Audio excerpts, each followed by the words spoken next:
Hello everyone, welcome back to my YouTube channel. आज हम बात करने वाले हैं कि मैंने कैसे अपने सीए इंटर के एग्जाम्स में 87 मार्क्स तक इंक्रीज कर लिए। दिसंबर 21 में मेरा सीए इंटर का फर्स्ट अटेम्प्ट था, उसमें मेरे को आए केवल 174 मार्क्स और वही 174 मार्क्स मई 22 में जाके जस्ट अगले अटेम्प्ट में 261 मार्क्स है। ऐसे कौन से इंपॉर्टेंट पॉइंट्स है जो मैंने फॉलो करे जिससे मैंने 87 मार्क्स तक इंक्रीज करे, आज उसके बारे में बात करते हैं। तो बिना किसी देरी के इस वीडियो को स्टार्ट करते हैं।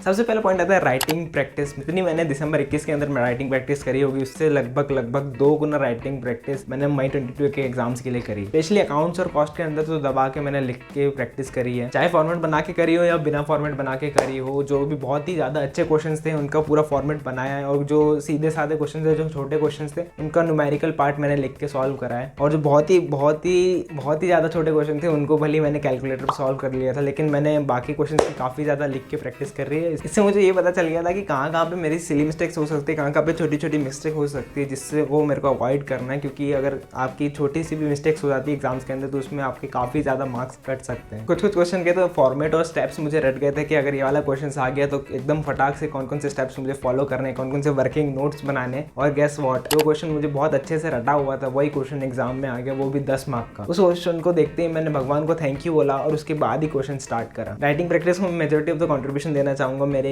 एग्जाम्स में जो मार्क्स बढ़े उसके लिए। तो आखिर मेरे मार्क्स बढ़े कितने? अगर अकाउंट्स और कॉस्ट की बात करें तो अकाउंट्स में मेरे को दिसंबर 21 के अटेम्प्ट में आए थे 42 मार्क्स और वही मई 22 के एग्जाम्स में मेरे को आए थे 74 मार्क्स। और कॉस्ट में मुझे दिसंबर 21 में आए थे 45 मार्क्स और वही 45 मार्क्स मई 22 के एग्जाम्स में 82 मार्क्स में कन्वर्ट हो गए थे।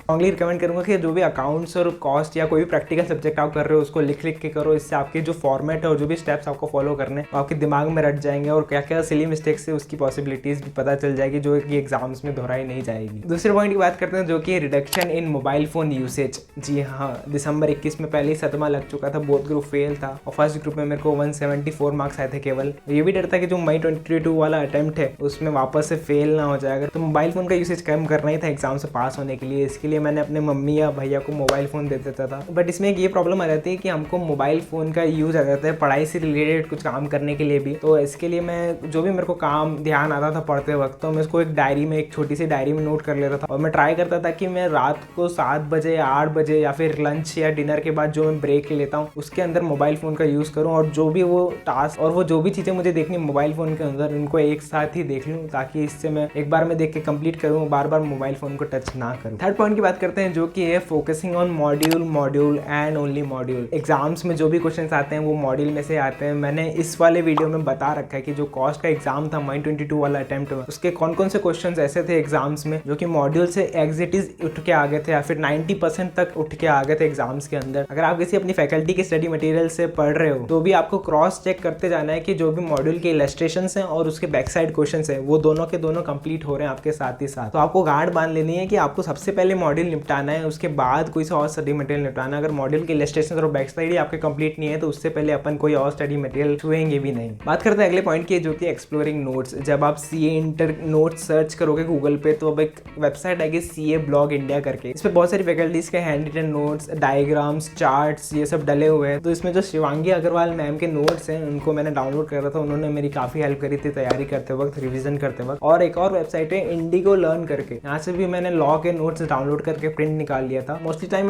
लॉ भी मॉड्यूल से ही पढ़ता था, बट जहाँ पे मुझे लगता था कि मॉड्यूल में बहुत समझ में नहीं आ रहा पढ़ने को, तो आइदर मैं रेफर करता था शिवांगी मैम के हैंड रिटन नोट्स या फिर जो इंडिगो लर्न के नोट्स थे जो उन्होंने पॉइंट वाइज अच्छे से बना रखे थे नोट्स, में उनको रेफर करता था। कह सकते हैं कि 3 नोट से एक साथ पढ़ रहा था। बट मैं जिस भी नोट से पढ़ रहा था मैं क्रॉस चेक करते जा रहा था कि जो भी मॉड्यूल में लिखा हुआ है वो सारा कंटेंट कवरेज है कि नहीं उसके अंदर, और अगर कुछ बचता था, कुछ नहीं था, तो वो पूरा मैं कंप्लीट करता था मॉड्यूल में से बचा हुआ पार्ट। लॉ में दिसंबर 21 में मेरे को आए थे 48 मार्क्स और वही मई 22 में मेरे को लॉ के अंदर आए 59 मार्क्स। इसके बाद मैं 2 गलती बताना चाहूँगा कि जो अगर मैं वो सुधार लेता या फिर वो अप्लाई कर लेता तो शायद मेरे और मार्क्स बढ़ जाते। जो कि टैक्सेशन का सब्जेक्ट है उसमें मैंने भर के राइटिंग प्रैक्टिस नहीं करी थी। टैक्सेशन में अकाउंट्स और कॉस्ट में कर ली थी, बट टैक्सेशन के सब्जेक्ट में राइटिंग प्रैक्टिस नहीं करी थी। इसी वजह से मेरे को जो दिसंबर 21 में जो टैक्स में मार्क्स आए थे वो आए थे मेरे को 39 मार्क्स, और वही मई 22 में ज़्यादा मार्क्स नहीं बढ़े, केवल 7 मार्क्स बढ़े, और मई 22 में मेरे को आए केवल 46 मार्क्स। तो टैक्सेशन में भी राइटिंग प्रैक्टिस करके जाना है, आपको तीनों सब्जेक्ट में राइटिंग प्रैक्टिस करके जानी है। और लॉ में भी आपको भले ही राइटिंग प्रैक्टिस थोड़ी सी कम करनी है जो प्रैक्टिकल सब्जेक्ट है उससे, बट आपको क्वेश्चन से लिख के प्रैक्टिस जरूर करना है लॉ के अंदर भी। दूसरी मिस्टेक ये थी कि मैंने कोई भी टेस्ट सीरीज नहीं दी थी। आपकी अगर प्रिपरेशन पूरी हो गई तो कोई ना कोई टेस्ट सीरीज लेना और एक बार चेक करना कि आपके परफॉर्मेंस जैसा आपको लग रहा है वैसा है कि